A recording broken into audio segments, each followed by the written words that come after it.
हिंदी में यूपीएससी की तैयारी से संबंधित प्रोग्राम्स को देखने के लिए सब्सक्राइब करें स्टडी IQ-IAS हिंदी। हेलो दोस्तों, स्वागत है आप सबका स्टडी IQ-IAS हिंदी पे। मैं ललिता दहिया। दोस्तों, भारत के गृह मंत्रालय ने लिट्टे यानी लिबरेशन टाइगर्स ऑफ तमिल इलम पर 5 वर्ष के लिए प्रतिबंध और बढ़ा दिया है। ध्यान रखिएगा, आज की इस परिचर्चा में हम यही समझने का प्रयास करेंगे कि आखिर ये प्रतिबंध क्यों बढ़ाया गया, लिट्टे क्या है और वास्तव में लिट्टे के उद्देश्य क्या हैं जिनके चलते भारत सरकार को ये कदम उठाना पड़ा। अगला मुद्दा ये है कि ये जो टॉपिक है आपकी परीक्षा के दृष्टिकोण से, विशेष तौर पे इंटरनेशनल रिलेशंस के परिप्रेक्ष्य में काफी इंपॉर्टेंट है, चाहे भारत श्रीलंका संबंधों से जुड़ के आए या अलग से लिट्टे वर्तमान में जो प्रासंगिकता और लिट्टे की गतिविधियों पे अलग से क्वेश्चन भी पूछा जा सकता है। यानी ये परीक्षा के दृष्टिकोण से काफी महत्वपूर्ण टॉपिक है। तो चलिए परिचर्चा की शुरुआत करते हैं। सबसे पहली बात तो मैंने आपको बताया कि भारत सरकार ने प्रतिबंधों को 5 साल के लिए बढ़ा दिया है। तो ये प्रतिबंध किस अधिनियम के तहत बढ़ाए गए हैं, तो ध्यान रखिएगा, गैर कानूनी गतिविधियां रोकथाम अधिनियम 1967 की धारा 3 की उपधारा 1 और 3 के तहत ये प्रतिबंध लगाए गए हैं लिट्टे पर। भारत सरकार का कहना है कि लिट्टे श्रीलंका में स्थित एक संगठन है, लेकिन भारत में जो इसके समर्थक हैं और इसके एजेंट हैं वो बढ़ रहे हैं। यानी लिट्टे खत्म नहीं हुआ है। भले ही लिट्टे और श्रीलंका के बीच में जो गृह युद्ध था वो खत्म हो चुका है, लेकिन अभी भी लिट्टे के कार्यकर्ता अपनी गतिविधियों को जारी रखे हुए हैं, ये कहना है भारत सरकार का।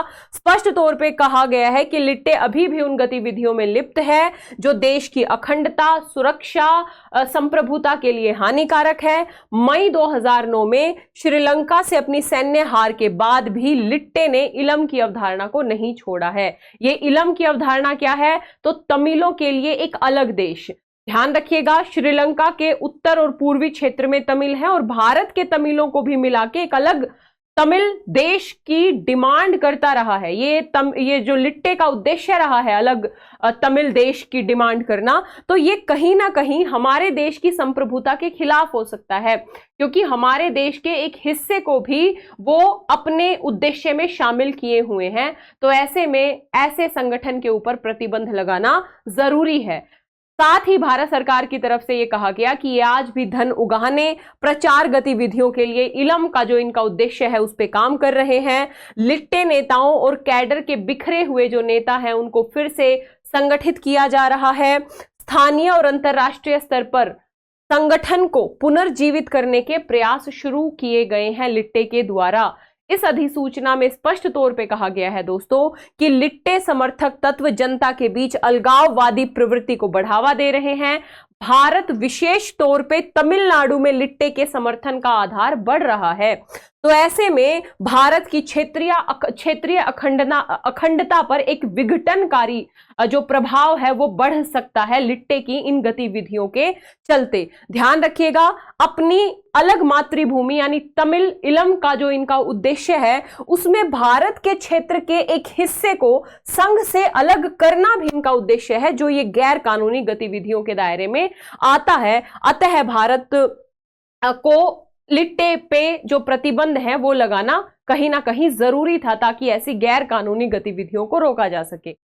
साथ ही लिट्टे अपनी हार के लिए भारत को दोषी करार देता रहता है। ये तमिल लोगों को भारत के खिलाफ भड़काने के भी इसके जो समर्थक हैं वो काम करते हैं। इससे तमिल जनता और केंद्र सरकार भारतीय संविधान के प्रति भी नफरत की भावना विकसित हो सकती है। ऐसे में लिट्टे की जो ये गैर कानूनी गतिविधियां हैं इन पे प्रतिबंध लगाना एकदम सटीक है। ध्यान रखिएगा, अब हमें यह समझना है कि क्या लिट्टे पे ये प्रतिबंध नए हैं, तो ऐसा नहीं है। 1991 में प्रधानमंत्री राजीव गांधी की हत्या के बाद से ही भारत में लिट्टे पर प्रतिबंध लगा दिया था।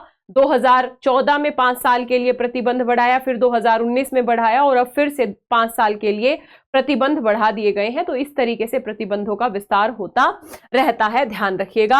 अब हम बात कर लेते हैं लिट्टे का गठन। श्रीलंका में 70 के दशक में, विशेष तौर पे 1976 के आसपास इसका गठन होता है। इसका उद्देश्य मैं आपको बता चुकी हूं, तमिलों के लिए एक अलग देश की स्थापना करना। एशिया के इतिहास में श्रीलंका में वहां की सरकार और लिट्टे के बीच में जो गृह युद्ध चला, ये एशिया के सबसे बड़े गृह युद्धों में से एक है, जिसका अंत फाइनली 2009 में प्रभाकरण, जो इसके नेता थे, लिट्टे के नेता थे प्रभाकरण, इनकी मृत्यु के साथ इसका अंत हुआ था। ध्यान रखिएगा। और ये मैं आपको बता ही चुकी हूं, ये हिंसक अलगाववादी संगठन था, अलग स्वतंत्र तमिल राज्य की स्थापना करना चाहता था, और ये इतिहास में सबसे बड़े गृह युद्धों में से एक बड़ा गृह युद्ध हमें श्रीलंका में लिट्टे और वहां की सरकार के बीच देखने को मिला था।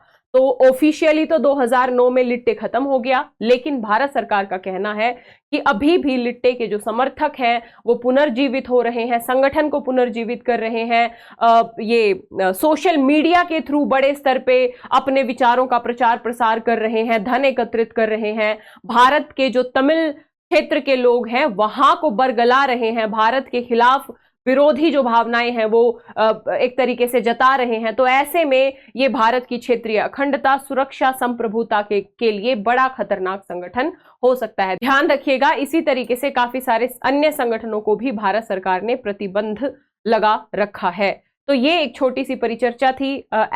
लिट्टे के बारे में थोड़ा हमने जानने का प्रयास किया। आपके क्या विचार हैं लिट्टे के संदर्भ में कमेंट बॉक्स में जरूर बताइएगा। इसके साथ ही दोस्तों, यदि आप यूपीएससी की प्रिपरेशन करना चाहते हैं, 2025, 26, 27 में अटेम्प्ट देना चाहते हैं, तो आज समर सेल का लास्ट डेट है 15 मई। यानी यदि आज आप रात 12 बजे से पहले एडमिशन लेते हैं तो आपको ये जो कंप्लीट बैच है मात्र 26,999 में मिल जाएगा। फाउंडेशन बैच है, पीटी मेंस, इंटरव्यू, सब कुछ इंक्लूड है। कंप्लीट जीएसएस 26,999 में इंक्लूड है। यदि पढ़ना है, एडमिशन लेना है, तो स्टडी IQ की ऐप या वेबसाइट पे जाना, या इस वीडियो के डिस्क्रिप्शन में लिंक दिया होगा, उस लिंक पे जाना है, LD लाइव कोड का प्रयोग करना है और एडमिशन ले लेना है। इसके साथ ही इतिहास और PSIR ये हिंदी माध्यम में वैकल्पिक विषय है। 14,999 में LD लाइव कोड का प्रयोग करके एडमिशन ले सकते हो आप। मुझे फॉलो करना, मेरे इंस्टाग्राम, टेलीग्राम चैनल, इंस्टाग्राम और फेसबुक पेज सेम नाम से है, ललिता दहिया अकेडमी। आशा करती हूँ परिचर्चा अच्छी लगी होगी। मिलेंगे इसी तरीके की अगली परिचर्चा में। तब तक के लिए जय हिंद, जय Bharat. All thank you so much. Hindi में यूपीएससी की तैयारी से संबंधित प्रोग्राम्स को देखने के लिए सब्सक्राइब करें स्टडी IQ IAS हिंदी।